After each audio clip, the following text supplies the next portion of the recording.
Now we'll expand out a little bit further. We'll talk about Oakland County, we'll talk about the state of Michigan, but also about the national impact of this election with Dave Dulio from Oakland University. He is a professor of political science and the director of their Center for Civic Engagement. Dave, a really interesting election that we had last night that really sent a few very clear messages about where we're at in our politics right now in the US, but also a clear message too about who is in a power position in terms of demographics across the union politically, not only in Michigan, but all of the United States. Yeah, Tyler, I think that and good to see you again. Nice to be with you. I think, uh, we can look across the country for examples of unexpected results, and unexpected only because history was a good guide for us in midterm elections, frankly, until this one. There are a number of instances where we thought we'd see one thing and we see another.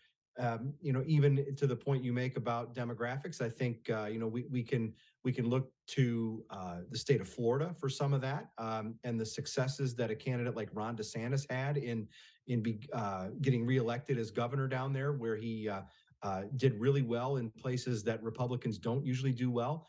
So that's a surprise, I think. But more broadly, it's a surprise to see that Republicans struggle uh, uh, with many races that they appeared to be in good position to win, or they simply fumbled and uh, didn't deliver.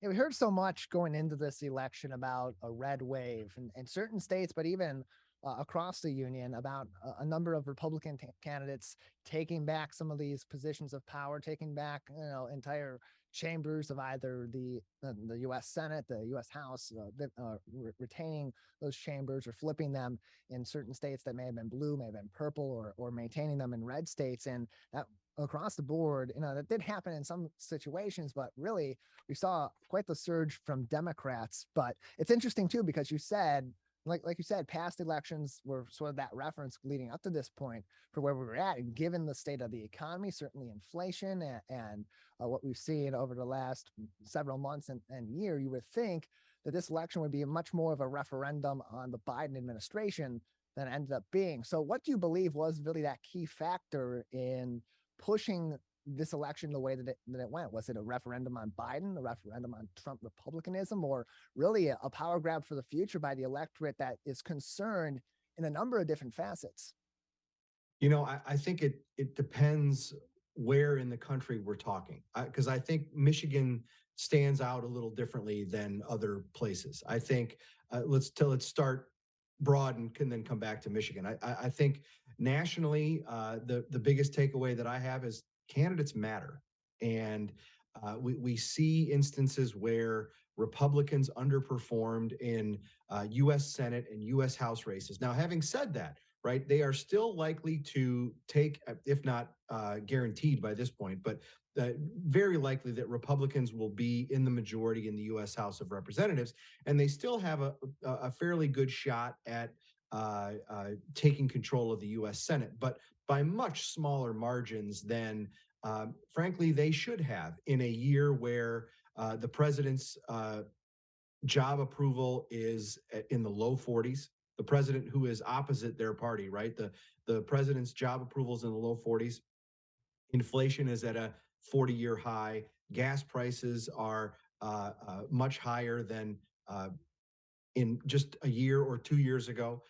And you've got this environment that is ripe for Republicans, and they didn't deliver in many ways, because they nominated candidates who couldn't convince enough voters to vote for them. And I'm looking at Pennsylvania. I'm looking at Georgia. We'll see what happens out in Nevada and Arizona, but Arizona is another one that looks iffy. And even in some House races, to bring it back here to Michigan, John Gibbs in Michigan's 3rd congressional district wasn't going to win that race against Hillary Scholten after he won the primary. I think here in Michigan, though, it's a little different scenario. I think the importance of the abortion issue really runs through the results here in Michigan, and I think we see that because of uh, the broad support for Democrats and their ability to not only fend off good challenges from Republicans, but dominate in certain other races, including at the top of the ticket. And I think that issue of abortion certainly was on the ballot, literally on the ballot, but also was such a central factor in Gretchen Whitmer's campaign against Tudor Dixon. Yeah, over 2.3 million Michiganders voting affirmatively on Proposal 3 for reproductive freedom and abortion here in the state of Michigan. 56% yes to 44% no, with 97% of precincts reporting across the state in that particular issue. We're joined by Dave Dulio on the Megacast. He's a professor of political science at Oakland University, where he also serves as the director for their Center for Civic Engagement on our program today. And back in Michigan, we'll come back to Michigan briefly and then go back to some more national implications of this election. We saw really a huge impact of young people in this election and of not early, but of same day registration and absentee ballots continuing to have a major impact following the 2018 ballot initiative that made those legal in the state of Michigan. Most notably, we look at the college towns, Ann Arbor and East Lansing, especially being two communities where we saw people lined up at 8 o'clock p.m. The polls closed, and several hours later, even into the wee hours of the morning today, still in line, still waiting to vote.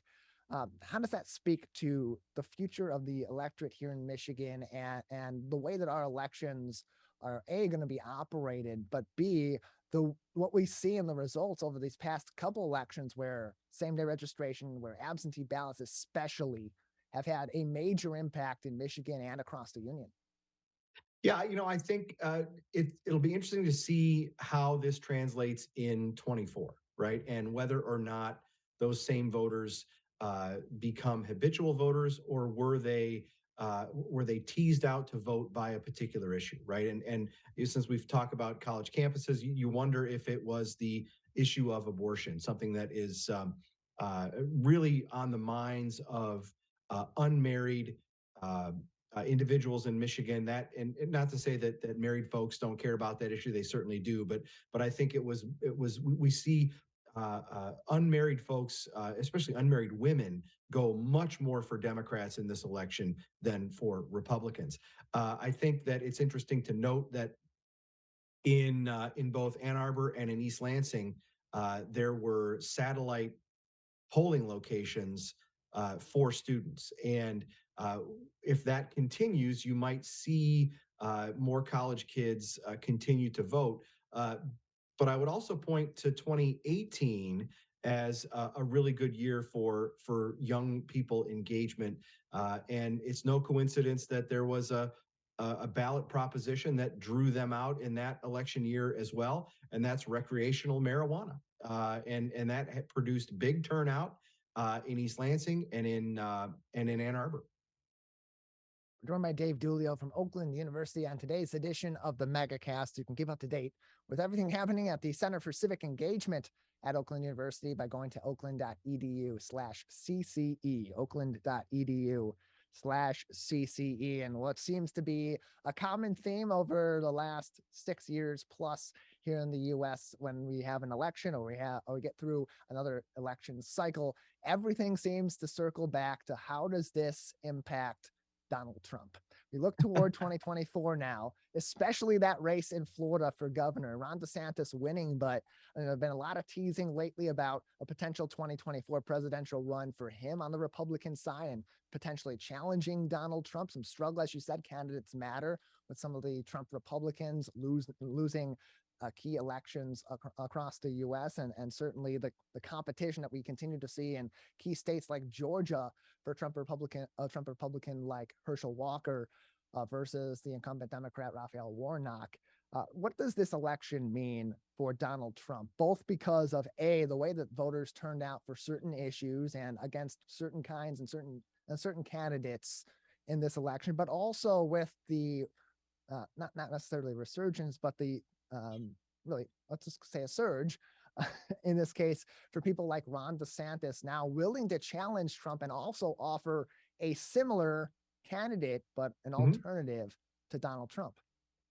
Yeah, I think Ron DeSantis had the best night of any Republican last night. I think he really stormed to a commanding win in a critically important general election state in a presidential election, and I think Trump had a bad night. There's no getting around it. If you mentioned Georgia and Herschel Walker, he ran 4 or 5 points behind uh, the gubernatorial candidate there, Mr. Kemp, and Kemp is somebody who Trump has feuded with in the past. Of course, he came in and endorsed him the day before the election, but he's feuded with Kemp in the past.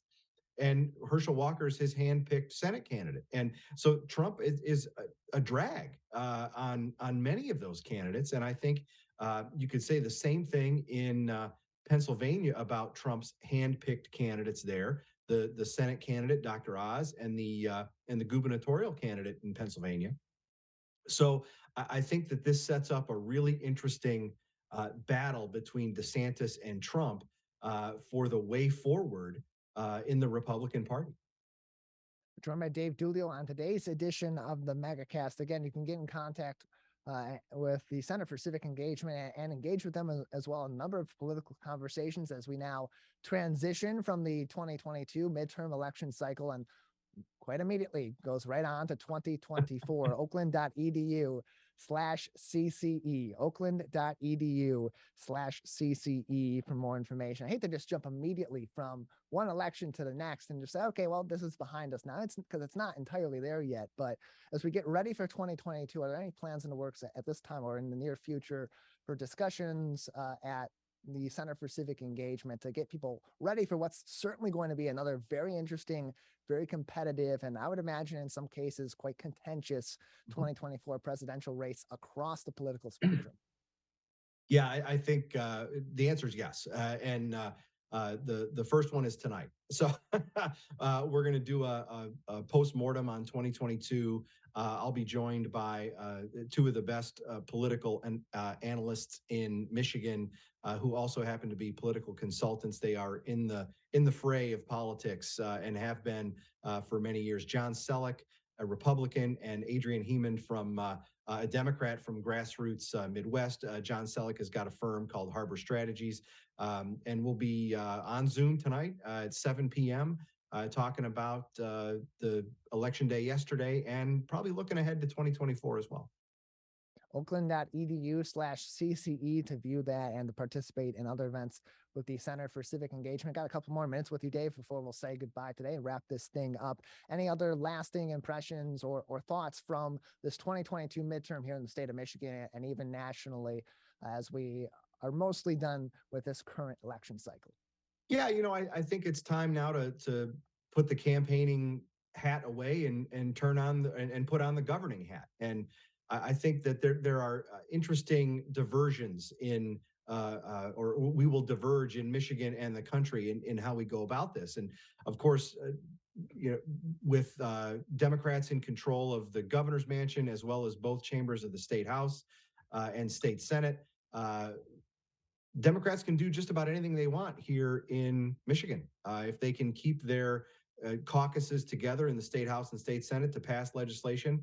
I would imagine that Governor Whitmer and the legislative leaders on the Democratic side are making a wish list as we speak for what they would like to see in the legislative agenda in the next year.